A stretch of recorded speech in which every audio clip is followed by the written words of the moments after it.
Barnett, who's reporting on some extraordinary success stories. And then there's the action man, Chris Searle. He'll be steering us through his summer season. I can't see it. And lovely Lucy Pilkington. She'll be popping up all over the place. Come and join us on People. Starting soon on Tuesday evenings at 7 on BBC One.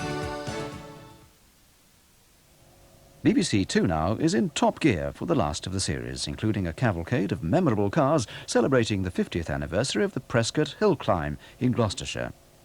On One, we examine some new developments in science and technology pointing the way to tomorrow's world.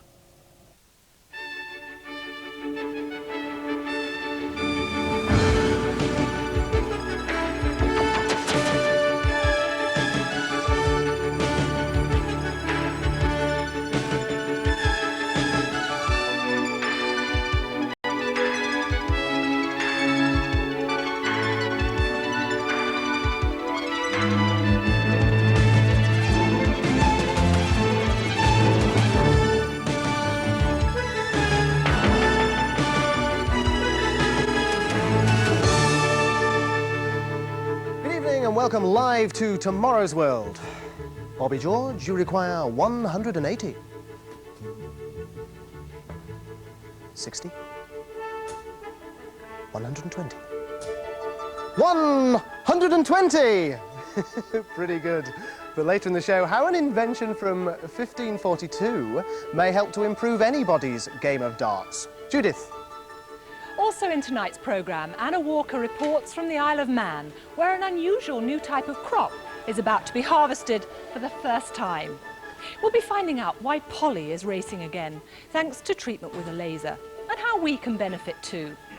And in Somerset, Howard's been to see how a long-lost tradition is making a comeback. But first of all, here's Peter with a more familiar problem. Yes, Judith, it's an all too familiar problem for many people. If you're unlucky enough to know this, then you'll know that the trouble that rotten wood can cause. It's a plague that householders have come to dread. But outside the home, it can be an even bigger headache. Did you know that there are 23,645 miles of railway laid in Britain? All of them supported by over 16 million sleepers.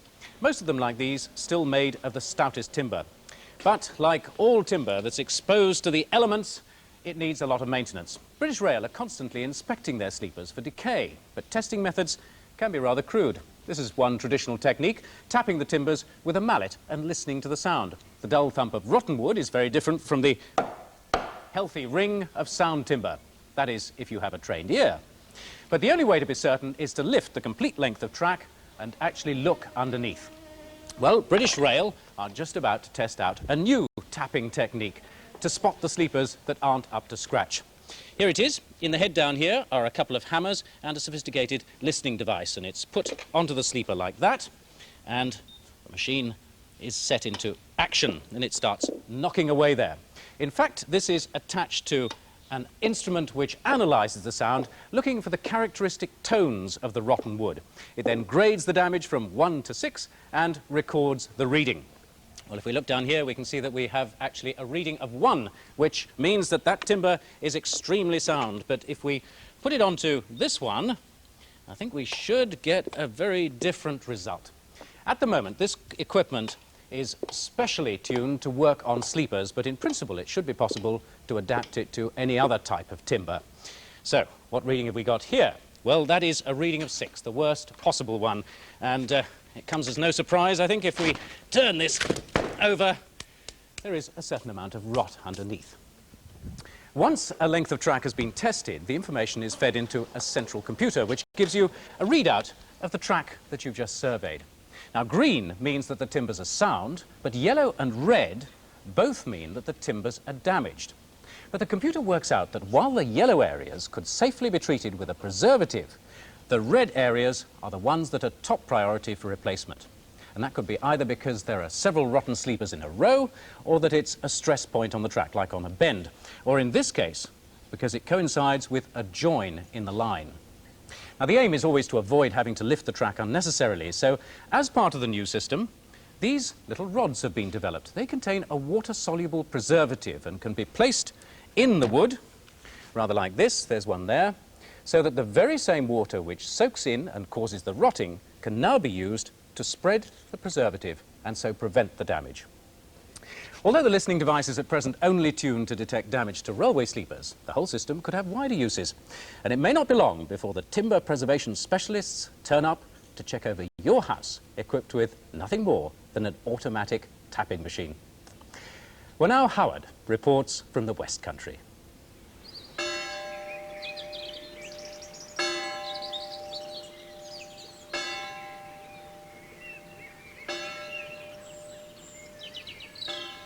The stately home of Brimpton Devonsea in the heart of the Somerset countryside. 100 years ago, this whole area would have been covered with apple trees. Now, the few remaining orchards are the legacy of a once thriving Somerset cider-making industry. Stacked away in the old priest house, these relics are all that remain of cider-making at Brimpton Devonsea. And it wasn't just a craft for the people who worked here, it was a whole way of life.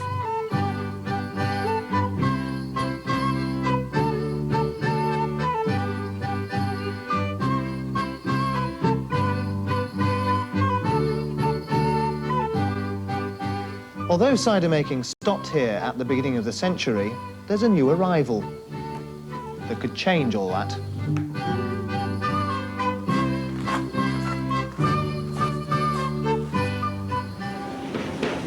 A Calvados still, brought all the way over from Normandy to distill the locally made cider into this. A liquor that hasn't legally been made in England for almost 200 years. Apple brandy. To make apple brandy, cider is fed into the heating chamber where it vaporizes. Steam escapes, but the hot concentrated alcoholic vapor flows back through the cold cider, cooling into a liquid which comes out as this highly sought-after liquor.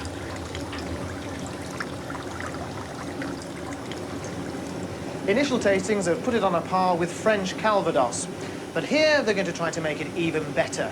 And to ensure they always produce the very best, they first of all have to make the best cider. And that's where these come in. Luminescent bacteria.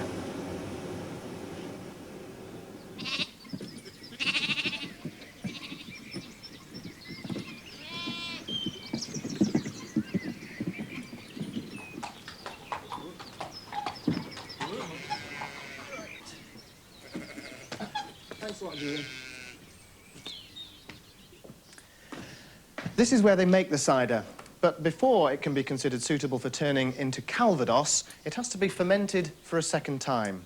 That converts the harsh malic acid that you find in apples into a more mellow lactic acid, halving the amount of acidity. It's knowing when to stop this second fermentation, when all the malic has turned into lactic acid, which has always been a very subjective and personal decision. If you get it wrong, the distillation will exaggerate the acid taste. Now, Julian, you've been fermenting cider here for the last 20 years. Just how difficult is it to tell when all the malic acid's gone? After about 50%, it's very hard, unless you know the history of each barrel. If we leave any malic in, then the result's a harsher brandy, below the quality that we're aiming for. Well, even if there are any tiny traces of acid left, these tablets will be able to detect them. Specially developed at Imperial College, they contain the luminescing enzyme luciferase from the bacteria, which can detect malic acid in any liquid. Now, the malic acid in this sample of cider should react with the enzyme and make it emit light. So I'll give it a bit of a shake, and then any light that's produced will be recorded on this luminometer, and it'll give a precise indication of how much malic acid there is there. 49 milligrams per litre, that's about 10% of the original malic acid. So, Julian, would you actually use this cider to distill with now? I think to give us the sort of product that we want, we'll leave it a couple of weeks, and then we'll produce a brandy which will be absolutely super. So, with these enzymes, every batch of cider destined for the still will be at its peak. And we can drink to the success of a new class of brandy to rival the French. Cheers, Julian. Cheers. Last October, we told you the sad story of Mr. Tuckett in Bristol, who was getting the most peculiar phone calls at all hours. Equipment installed at his house eventually tracked down the caller, a computer in a supermarket in Kent. The computer was replaced, even though there didn't seem to be anything wrong with it, and the calls stopped. But then, after a few days, they started again, and they've been going on ever since. The trouble is that Mr. Tuckett's number is just one digit different from the supermarket's alarm and data number, which gets hundreds of calls every day from stores all over the country. The problem appears to lie in old-fashioned local telephone exchanges near the computers actually doing the dialling. Electromechanical equipment like this responds to dialling pulses and can easily miss the odd click if its contacts get dirty or worn. So Mr. Tuckett gets woken in the middle of the night and the store's data doesn't get through. But Mr. Tuckett's isn't an isolated case, although both British Telecom and their watchdog Oftel are still claiming they've had hardly any complaints. We've heard from more than 30 victims of computer nuisance calls in the last 6 months. Even one of our own phones in the Tomorrow's World office has been plagued. One of the sufferers is Dr. Dean in Cambridge, who regularly hears messages like this. Very well. But perhaps the oddest case comes from Karen Collier in Chepstow. She and her husband usually get a computer call sometime on a Sunday night, but that's just the start of what becomes a pattern. On Monday, the phone will ring a couple of minutes later than it did on Sunday, and this continues all week, 2 minutes later every night until Saturday, when the Colliers usually get some peace. Mrs. Collier has told us that some of the calls have tied up the line for an hour. But strangely, British Telecom say they can't trace the calls because they don't last long enough. So if you're the owner of a computer that might be making calls with such a regular pattern, do let us know. It might help to trace that fault. Now, if the problem in that case, or any other, is a misprogrammed automatic dialing computer, well, there's not much that BT can do. But outdated exchange equipment like this is likely to be around until the 1990s, and the bad news is that if you're unlucky enough to have a number similar to the computers, unless you're prepared to change it, you could be woken up by bleeps for a long time to come. Peter. But now I'd like you to meet Acropol, or Polly for short, with her owner Ruth Gibbon. Now Polly is a very fine, healthy racehorse, but she wasn't always like this. Nearly 3 years ago she had a very unpleasant accident down here where her leg was in quite a mess when she caught it on some barbed wire. And that was actually the second time that she'd done it. And the first time it had taken 9 months to heal. Isn't that right, Ruth? That's correct. The second time, it only took 6 weeks to heal. Well, that's incredible. That's a sixth of the time from the first problem. That's correct. You're a clever girl, Polly. But in fact, she did have a little bit of help because she used a new kind of therapy. She was treated with this laser, which is a low-powered laser. And in the last few years, all kinds of low-power lasers have been used on many different injuries by vets, dentists and physiotherapists who are convinced that they speed up the healing process. But many doctors have been skeptical. It's difficult to see how light by itself can have such a marked physiological effect. Now, these lasers are such low-powered that they don't even feel warm to the touch there. Now, in an attempt to clarify the situation, a team at Guy's Hospital in London decided that instead of considering the wound as an entity, they would treat particular types of cells that take part in the healing process and see how they respond to specific wavelengths of visible and infrared light, both from lasers and also from concentrated, ordinary light sources. They started by treating macrophages, a particular type of cell that's important in the early stages of healing. To see what effect the different light sources had, they then added another type of cell, one that feeds on the chemicals that the macrophages produce and makes new connective tissue. And they found that treating the macrophages did indeed affect the growth of these cells. This is how the tissue-producing cells grow normally, but when the macrophages were treated with one particular infrared laser, the cells grew twice as fast. But what's more surprising is that a concentrated source of ordinary red light at one precise wavelength gave much the same result. And that fact suggests that the precise wavelength of the radiation is rather more important than the fact that it comes from a laser. The next stage is to try and find out exactly how the light stimulates the macrophages and which wavelengths are the most effective. But now we're beginning to understand why this low-power laser treatment works. It could be that more of us will be able to benefit in much the same way as Polly did 3 years ago. Well, now, tomorrow's world goes out on the range.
It seems that out here you need time to make a light.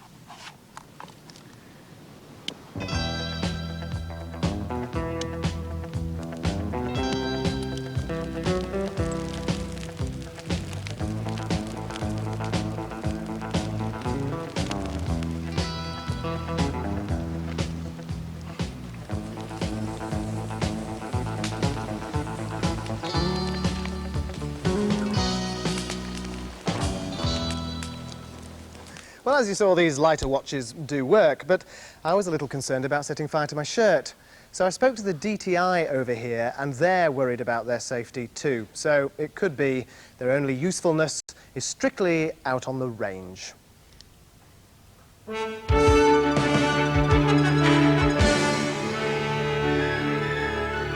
As Soviet space scientists prepare for the launch of their space shuttle this summer, the first hints have come this week from the head of cosmonaut training that the maiden flight will be manned. And this is a dramatic change from earlier reports that the first flight would have no crew. Western experts, however, are sceptical. They claim that the Russians have spent years developing two versions of their shuttle and believe an automatic unmanned craft will be flown first. Indications from the launch pad in Baikonur suggest that the shuttle's maiden flight could take place in a few weeks' time, but a more likely launch date, manned or not, is August. This appears timed to preempt the relaunch of the American shuttle, now grounded for over 2.5 years and suffering continued delays. Just this week, NASA changed the official launch date from the 4th to the 22nd of August. But some NASA officials are saying privately that it's unlikely to be ready before the middle of October. At an international conference on haemophilia, which begins today, American scientists will reveal plans for the first clinical trials of genetically engineered factor VIII. Factor VIII is essential for blood clotting. Haemophiliacs who don't make their own rely on injections of the factor derived from blood donations. But not only is this expensive, there's also the risk of infectious diseases in the blood, like AIDS and hepatitis, although all blood in this country is now screened or treated. But mass-produced, guaranteed, infection-free factor VIII is on the horizon with the genetically engineered version. This is made by inserting special genetic instructions into animal cells, which then manufacture the clotting factor. But it doesn't come from blood. It's entirely free of contamination. The first clinical trials in America are due to start in a few months' time. If they're successful, haemophiliacs could be using it within 2 to 3 years. A technique used to identify criminals could save hundreds of whales now being killed for scientific research, according to a report published today. Researchers in Cambridge have used DNA fingerprinting techniques to identify whales from just tiny samples of skin. Usually whales are identified by marking them with individual discovery tags, which are recovered by killing the whale. This is used to give important information about the size and movement of whale populations. But the new technique means that all this information can be collected with nothing more harmful than a scratch. Specially designed darts fired into the whales lift a tiny section of skin which can be analysed to give identity, sex and age of the whale.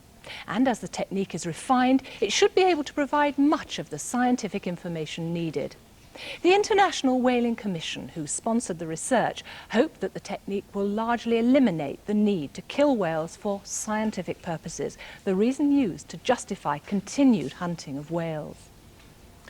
This week, an experiment has begun to rescue the mountain footpaths of the Cairngorms, where wet, boggy paths are being severely eroded by enthusiastic walkers.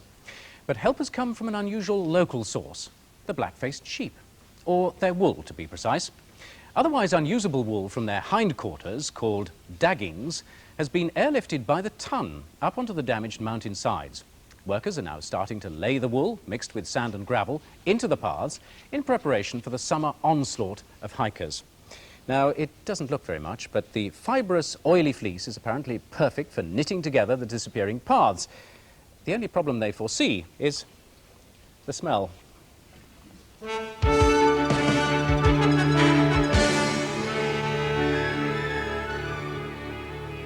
This car certainly looks as though it's a write-off, but after a few days' work, it could look as good as this one. But looks aren't everything.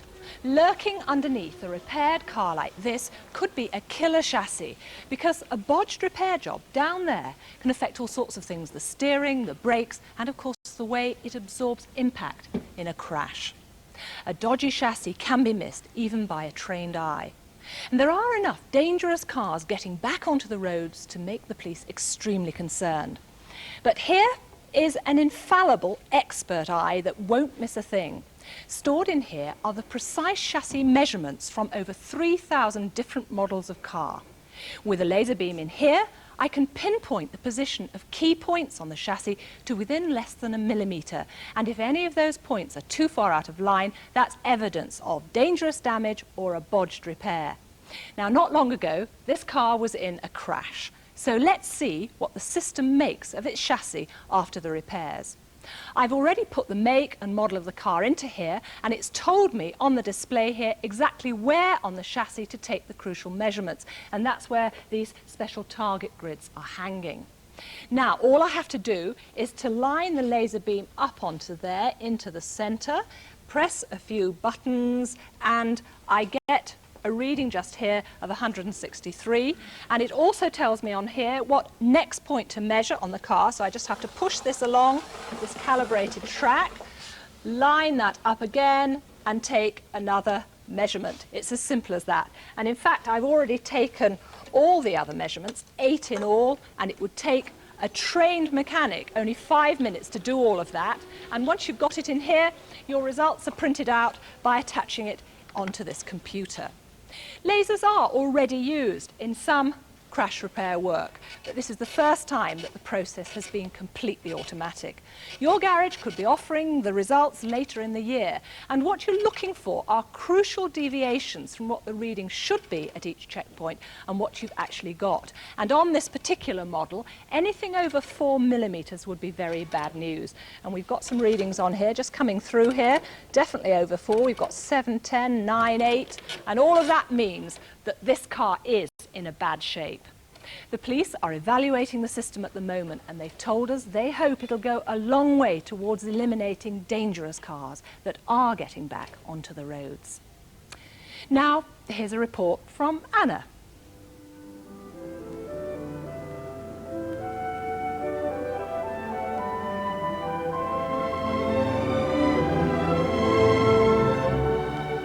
When you think of farming in Britain, you may well conjure up images like these.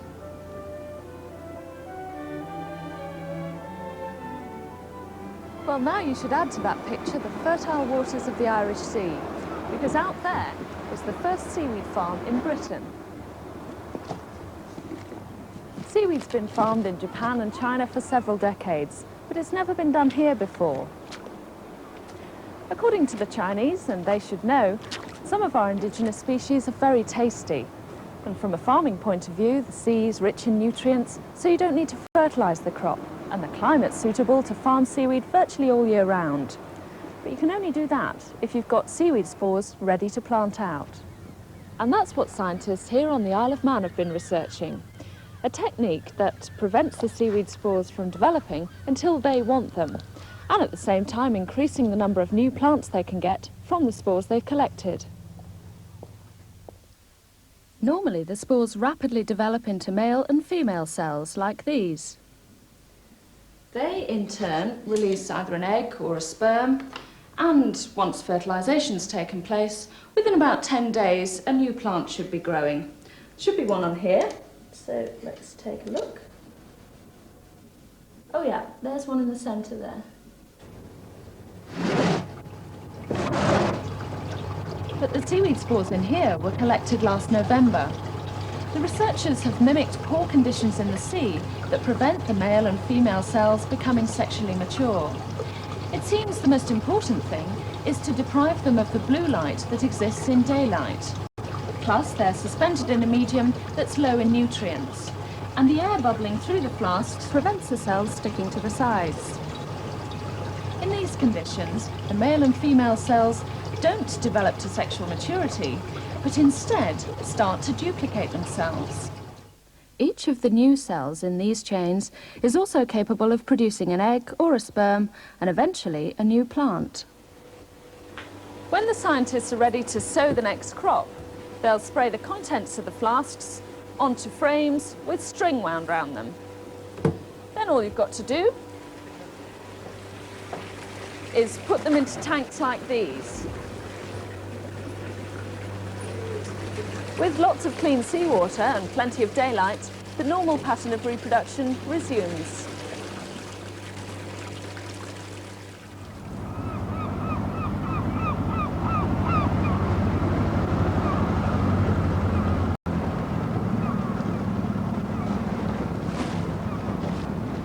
After a few days, the new plants, still microscopic, are firmly attached to the string and are ready to be taken out to the field at sea. And this is it. Attached to the buoys is a latticework of ropes, and the strings with the plants on them are suspended between these ropes and left to grow.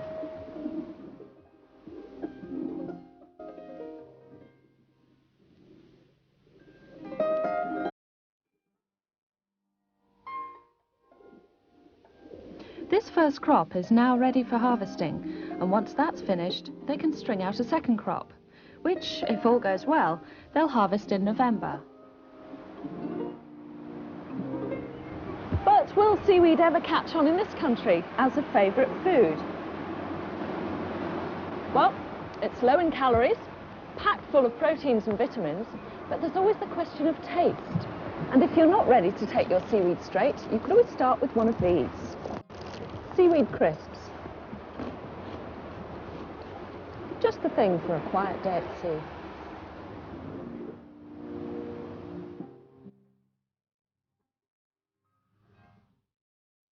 I wonder if they'll ever catch on. But finally tonight, something that is very popular in the pubs, arrows. And Bobby George plays darts for a living. Well, this time, Bobby, see if you can get 3 bulls. There's one. Looks like all 3 to me, and that was a tall order, even for a professional. And one of the things that makes it so hard is that a normal dart just doesn't fly straight. In fact, it wobbles. In slow motion, you can see that wobble as the dart flies. Now, a good darts player tries to reduce that wobble to a minimum by practice. But here's something that might make that a lot easier.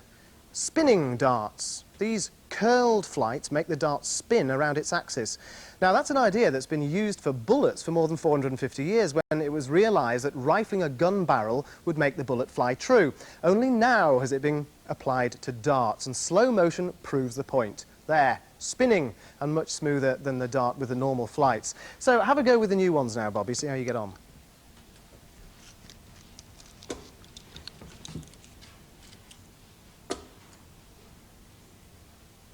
Equally well. What do you actually think of these new darts? They certainly go straighter. Yeah, they do. Well, just before me, the Preston Pro, has a go, it's time to say goodnight. Thanks for watching. We'll be back at the same time next week. Till then, good night. Now, watch this, Bobby. This is what you have to do, mate.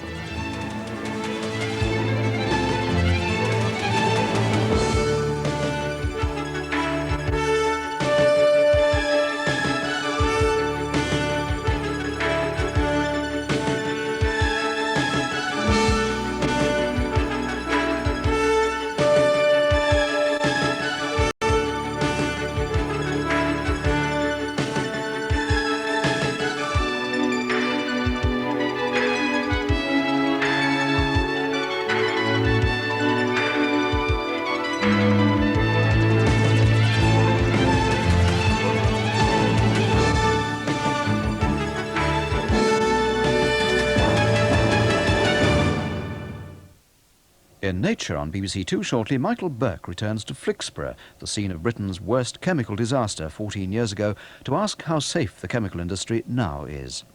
On One, the last four semi-finalists face Magnus Magnusson. After John Deary had equalised for Blackpool. City now at home to Plymouth Argyle in round 5. And a tremendous night at Ayresome Park. Middlesbrough 2, Everton 2, an absolutely nail-biting match. Details from Alan Green. What drama in the end, because when Everton took the lead midway through the second half, it emphasised how they'd taken control of the game. They'd survived their hesitant periods earlier. Twice Snowden had cleared off the line from Mowbray headers, and they'd begun to take advantage of Pallister's absence in the heart of the Borough defence. He had gone off injured at half-time. The goal was vintage Everton 2. Patient build-up, Snowden to Harper on the right, and his cross headed powerfully in by Watson. But 2 minutes into injury time, a lapse of concentration at a corner, and Mowbray headed the equaliser. Poynton's own goal in the first period of extra time put Middlesbrough in front. Don't be surprised if Kernahan claims it, he was close by. But Stevens' header in the dying seconds rescued Everton. And the replay Goodison next Wednesday. Scottish Cup, third round, Forfar Athletic 1, Partick Thistle 1. The two Division 1 sides, they'll have to replay for the right to visit Clydebank in the next round. Scottish Cup third round replays, Ayr United 0, Dunfermline Athletic 2. Premier League side Dunfermline now at home to Wraith or Rangers. Brecon City 0, Dundee 3. Dundee face an all-Premier League clash at home to Motherwell in the fourth round. Cowdenbeath 0, Clyde 1. Clyde now away to East Stirling. Kilmarnock 1, Motherwell 3. And Motherwell, they now travel to Dundee. Fine Fair Scottish League Premier Division, Heart of Midlothian 1, Dundee United 1. And that lifts Hearts into third place on goal difference. And the matches in Division 2 at Alloa and Stranraer postponed. Seamod Cup third round, Reading 1, Nottingham Forest 1, extra time still being played, 8 o'clock kick-off there. And the Sherpa Van Trophy first round, Carlisle 0, Hartlepool 2, Hartlepool away to Sunderland in the quarter-final. Now today's news, not entirely unexpected, that Mike England has been sacked as Welsh soccer manager after 8 years in the job. England himself has recommended David Williams, the Norwich City player coach, as successor. Alan Durbin, the former Welsh international, has expressed his interest. Terry Yorath is another name to be considered by the Welsh FA Council before they appoint a successor on February the 24th. But John Toshak, many people's favourite for the job, has said he won't be applying. But what of Mike England? He gave us his reaction to today's decision. Well, naturally one of disappointment because, you know, I put a lot of hard work into the last 8 years and I know that we've come a long way in that time. The squad we have now is the strongest we've ever had. And I've got the best record that any Welsh manager's ever had. I think I've only lost 16 matches in 54 games, which is quite something. So naturally, I'm very disappointed. Understandably so, Mike England sacked today as Welsh soccer manager. But now, tonight's boxing, live from Wembley, the middleweight division becoming the most exciting in Britain. And what an impact the 22-year-old Londoner Michael Watson can make on it tonight if he can beat the experienced American Don Lee. The fighters in the ring, in position as well, is Harry Carpenter. Well, I don't know about elementary, my dear Watson. On paper, this looks like a very tough job for this young man, but he is one of our up-and-coming middleweights. But he faces Don Lee of America, a man who 4 years ago beat Tony Simpson. Here's our MC, Bernard Sullivan. My lords, ladies and gentlemen, we now come to the main event of the evening, which is an international middleweight contest of 10 rounds, 3 minutes each round, sponsored by OTB PLC. Presenting from Milwaukee, Wisconsin in the United States, Don Lee. And from Islington, London, Michael Watson. My lords, ladies and gentlemen, this match was made at 11 stone 8 pounds, and at the weigh-in today, Lee scaled 11 stone 8 pounds, Watson 11 stone 7 1/4 pounds. Your referee for this contest is Mr. Larry O'Connell, and your timekeeper, Mr. Jeffrey Williams. The referee, I'm sorry, is Mr. Dave Paris. Thank you. Dave Paris, it certainly is. The first thing you'll notice is the height of the American Don Lee. He's 6 feet 2 inches tall, and that's a very tall man indeed for a middleweight. This is Watson. Only his 16th pro fight tonight, and his first 10-rounder. And he's got a lot on his plate against this southpaw from America, known as in the States Dangerous Don Lee. I think we'll find that he'll switch occasionally from southpaw to orthodox and back again. He's a well-known switch hitter. Don Lee in the black trunks on the far side. 27 years old, Lee, ranked world number 14 by the World Boxing Council. He has a 78-inch reach.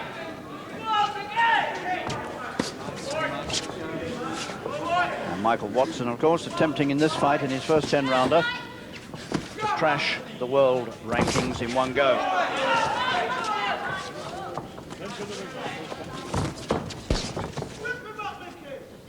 Well, it was January '84 when Don Lee pulled out that shock win over Tony Simpson, who was then a world title contender.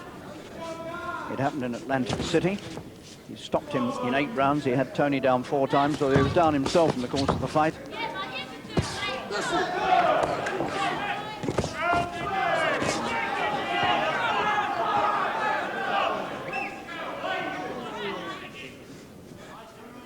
Watson with the smart red trunks with the white waistband.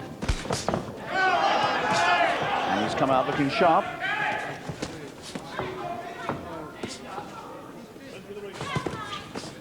But this long reach of the Americans is bound to give him problems. And Lee's left hand looks to be a menacing punch to me. And Watson's right, menacing to the American.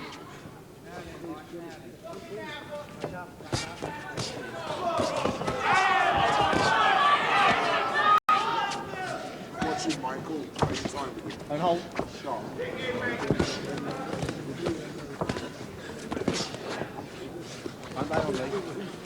Right! Watson is 5 feet 11, so he's conceding 3 inches in height here.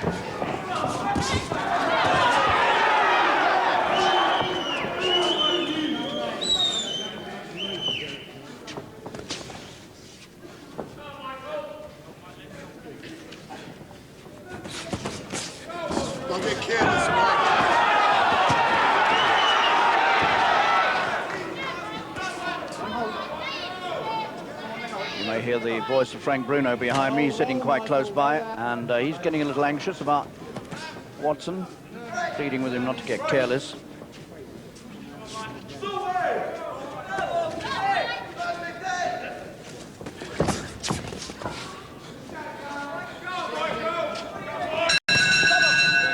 It's a good lively start from the Londoner, Michael Watson. Here he is in the Mickey Duff camp.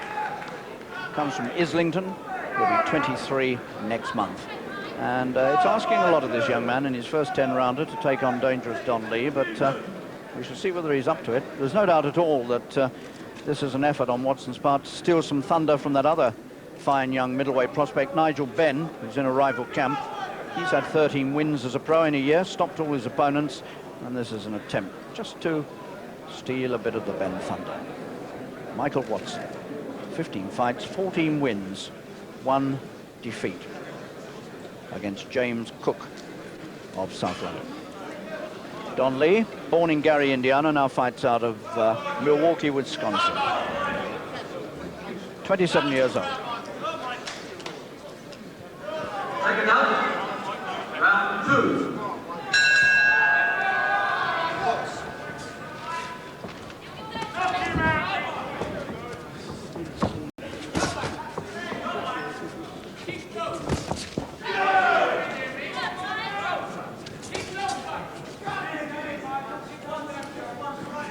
No sign of the switching yet from Lee. He's stayed resolute with southpaw all the way through so far.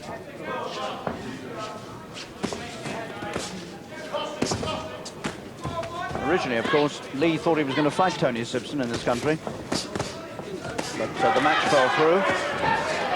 But he still wants to have a fight with Simpson.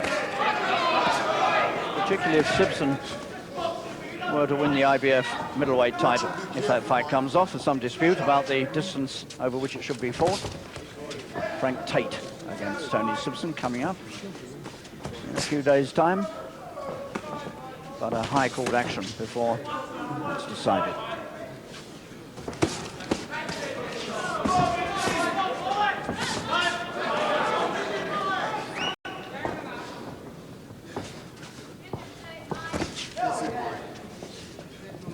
Watson is looking extremely sharp and aggressive.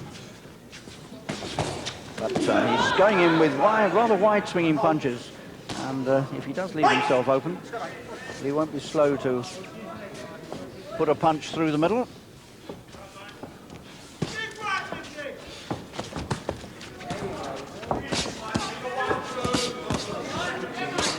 Watson working very well inside, roughing up the American inside. Beautiful left hand downstairs. That's a good left hook over the top from Watson. He's fighting well. And he's got Lee in some trouble here in the second round. Good right, staggers the American. He might score a sensational win here if he keeps this up.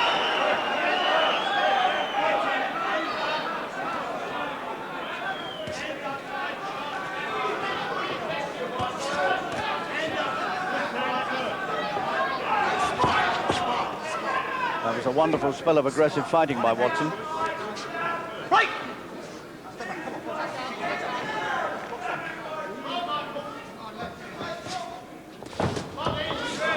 That's a good left-hand counterpunch there from Lee, so he's still very much dangerous, Don Lee.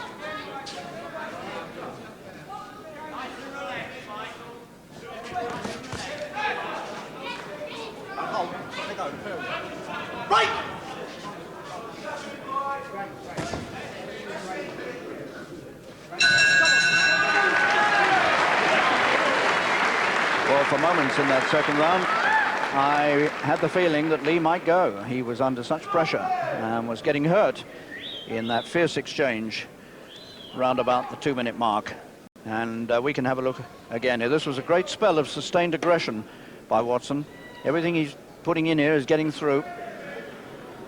And he finished this little spell off with a wonderful right hand. There it was. What a beautiful right, chopped across.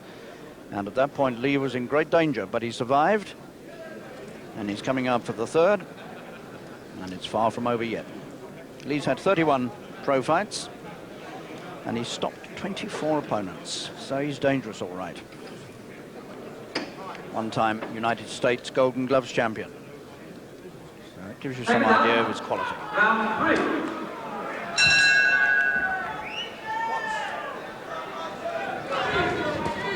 He's been a pro since 1981. Lost only twice as a pro. Never had a shot at the world title, still hoping.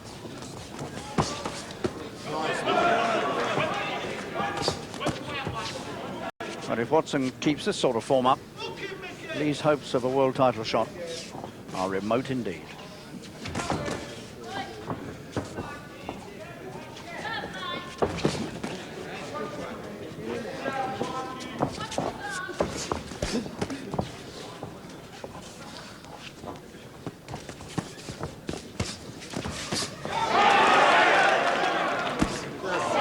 Fast hands, Watson, using them well.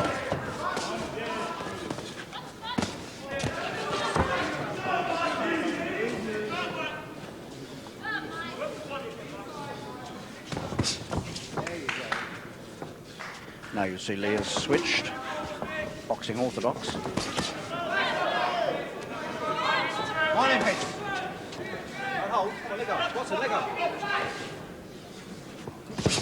His left hand is the danger punch, the American, there's no doubt about that. It's the one Watson needs to watch all the time. And there's a little demonstration of just how difficult this man may be.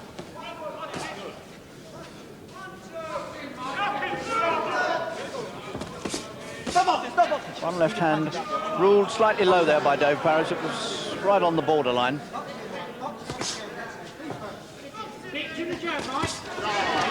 Beautiful combination here by Watson. He's really putting his punches together remarkably well. He's putting them together. Working his way inside, punching to head and body. And he's made a brilliant start to this.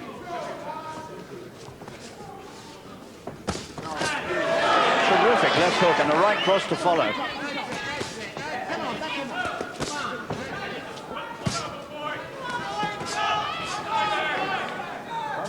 What you said, Michael?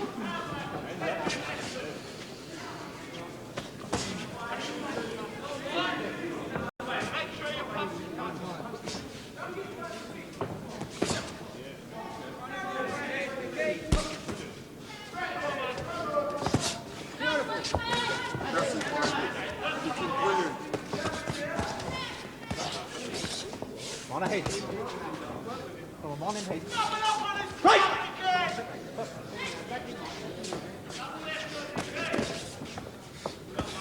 That's it, Michael. Looking good. Run, hold. Let go, Watson. Hold it. Well, that's another fine round by Watson. And Lee here knows that he's got a useful youngster against him. Not quite 23, Lee, and this man is 27. Beaten once by Art McLeod, his 14th pro fight, and then beaten a year ago by Michael Olajide, the Canadian born in Liverpool, who later lost to Frank Tate for the vacant IBF middleweight title. Well, there was one beautiful little combination here of Watson's, a left and then a right. This is it. Watch the left come out, and then he finishes off with the right. That's beautiful. Gary Davidson working with Lee in the corner.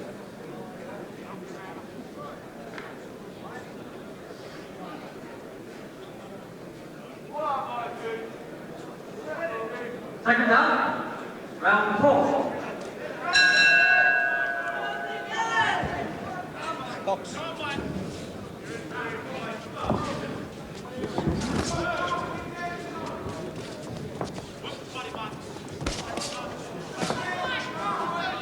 And Watson comes out for this round, looking just as menacing as he was in the first 3.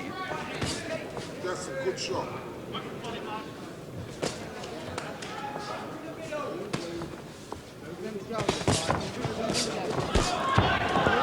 Again, 2 very strong punches from this young man from Islington, former minicab driver.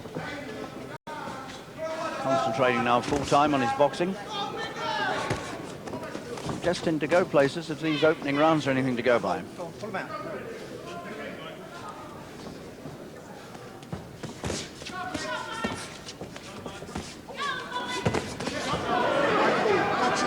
This fight sponsored by OTV. I think they might be quite happy to sponsor young Watson again if he goes on like this.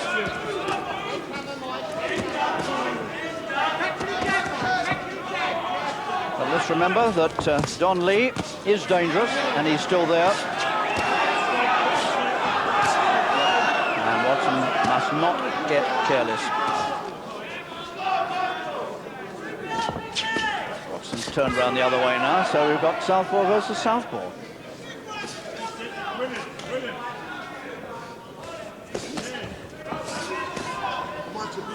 Now Watson's gone back orthodox.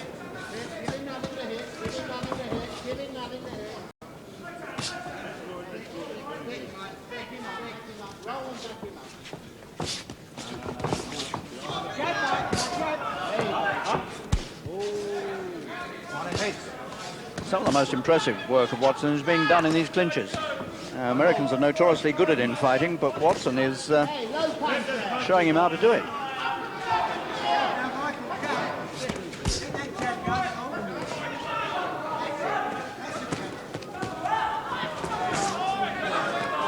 Lee coming strongly.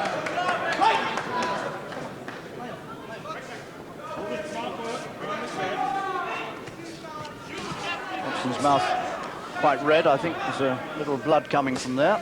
So he's been roughed up.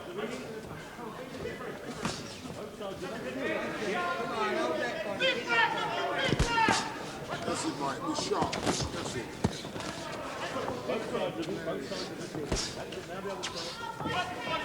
And hold, come on, let go. Let go, the pair of you. Right! On top, Mike, on top, Mike.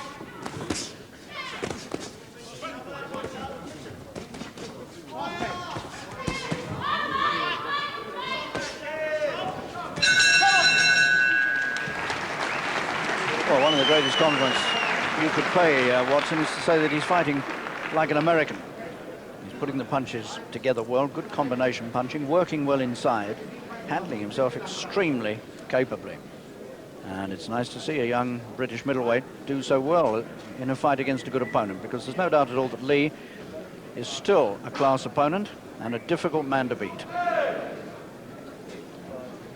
Middleweight, of course, is a weight over the last few years we've had so much success at, with world champion Alan Minter ruling the roost for quite a time. And in the past, good men, going way back to people like Randolph Turpin back in the 50s, who of course beat the great Sugar Ray Robinson for the world title. So there's a lot to live up to in the middleweight division in this country. Watson looks as though he's going to prove himself tonight if this keeps up. Second out, round 5.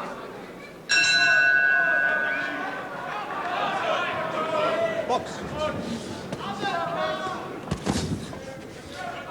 Beautiful right hand right at the start of the round, and Lee is hurt by that.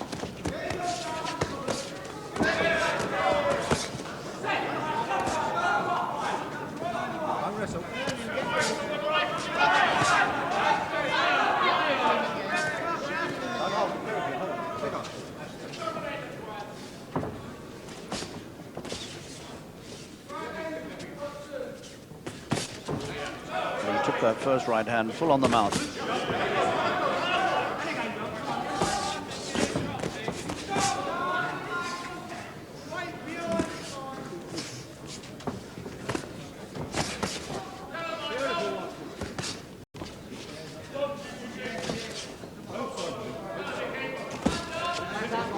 Right to the top of the head this time from Watson.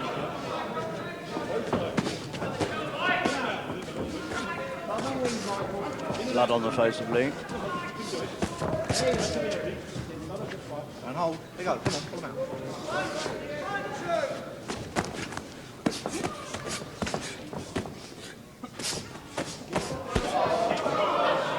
The exchanges are very fast. Tremendous battle. And Lee knows full well here he's struggling to retain his world status. Keep your head up, mate. All right, keep your head up.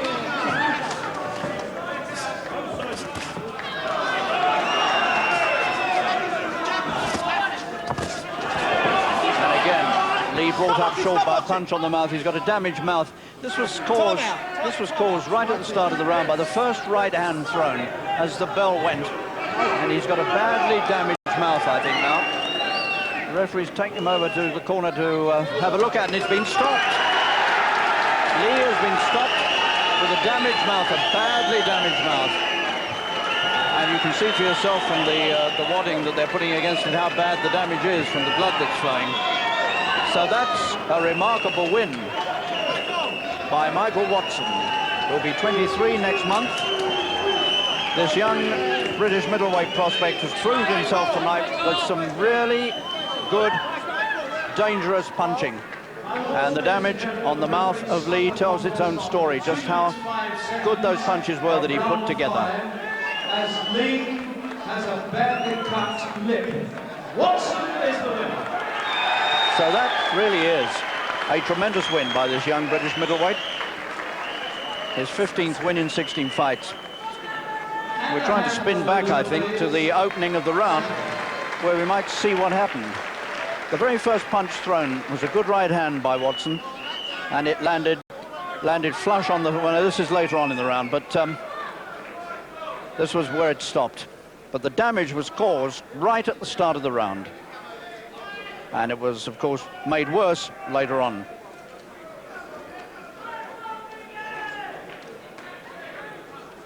Well, I think that's where it happened, at the start of that 5th round. And there was damage seen right from that opening moment and made worse by what Watson put together later. That's a great win for British boxing.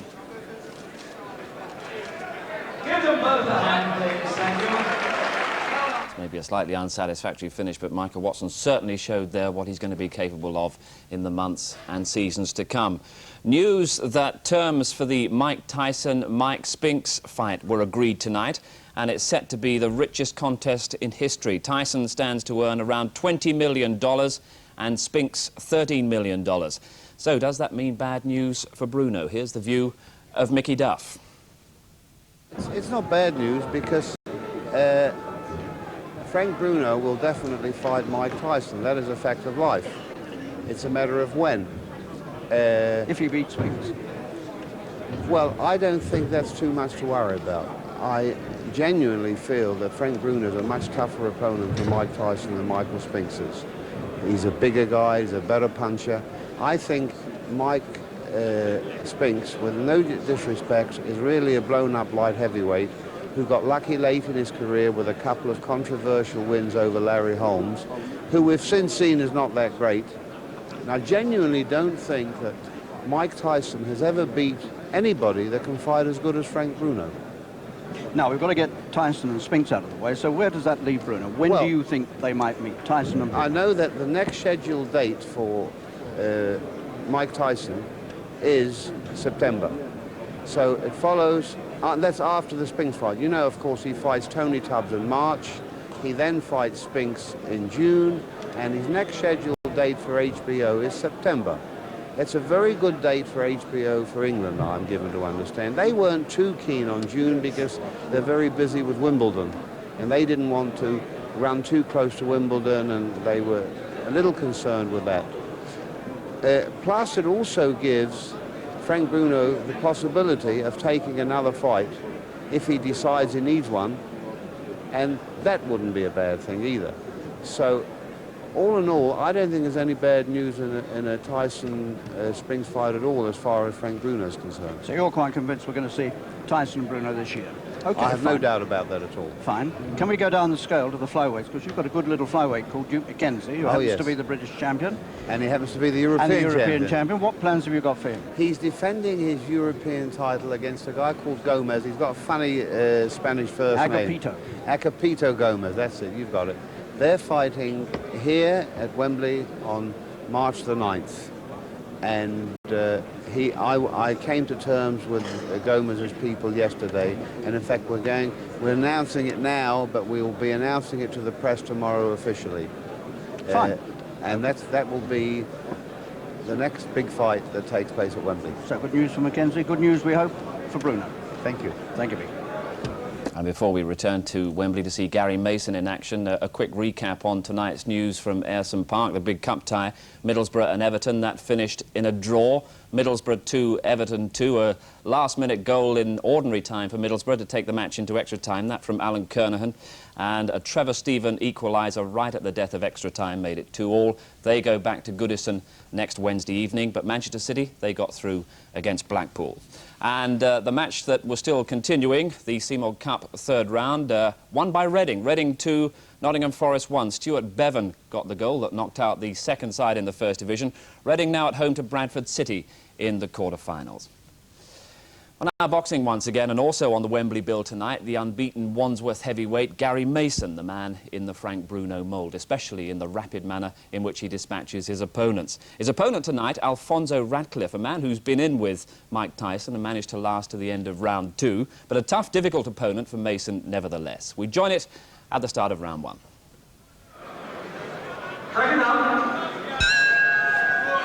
Mason is wearing the white shorts. He weighs 17 stone 1, so he's 2.5 stone heavier than Alfonso Radcliffe. So this is a very interesting match. Radcliffe is really only a cruiserweight, but he is the former WBC World Cruiserweight Champion back in 1985. So what you've got here is a mixture of experience in top class, where Radcliffe is concerned, at a lighter weight, against Gary Mason, who weighs over 17 stone and has never lost a pro fight. 23 fights, 23 wins. He's out of the Bruno camp, and he's got a professional record rather like Bruno's. But Radcliffe's clearly the most experienced and possibly the most dangerous man he's met, although Radcliffe now is close to 32 years old. so his best days are certainly behind him. The question is, can Ratcliffe take these bombs that Mason carries in his gloves?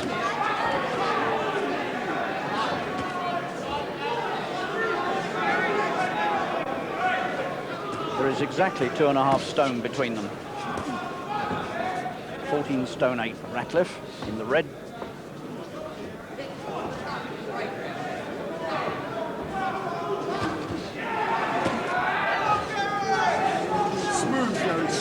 For these 23 wins he's had, Mason has won them all inside the distance, bar one. Incidentally, Mike Tyson beat Ratcliffe in 1986 inside 2 rounds. He took exactly 4 minutes and 41 seconds, and I just wonder whether Mason might be considering, could I do it a bit quicker? And Mason was off his guard there, and Ratcliffe was very quick to get at him. And that's the sort of thing Gary needs to guard against.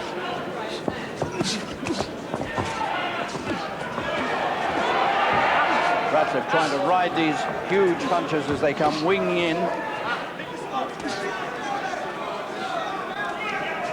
Frank Bruno is sitting here watching this.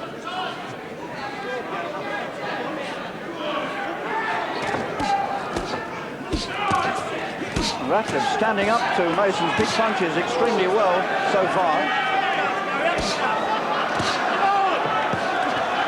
Mason putting tremendous efforts into this opening round. Ratcliffe trapped on the ropes, taking everything, but taking them remarkably well. So many of Mason's opponents have folded up quickly, but this man shows you that these tough Americans can take a punch.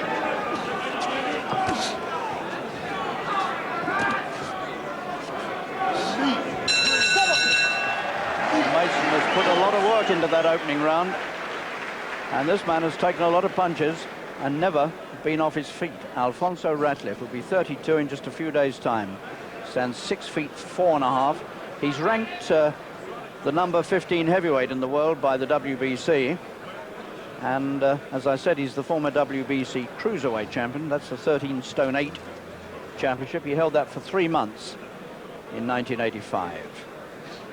Now he's a stone heavier than he was then, but still conceding this enormous weight advantage to Mason of 2.5 stone. Well, this was Mason putting some big punches together with Ratcliffe trapped in the corner, but the American took them bravely and never went down.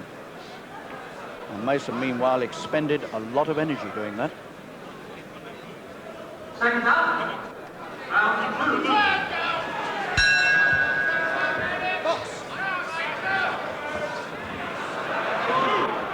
Mason from Wandsworth in South London. That's where he was brought up. He's got a shop in Wandsworth, a jeweller's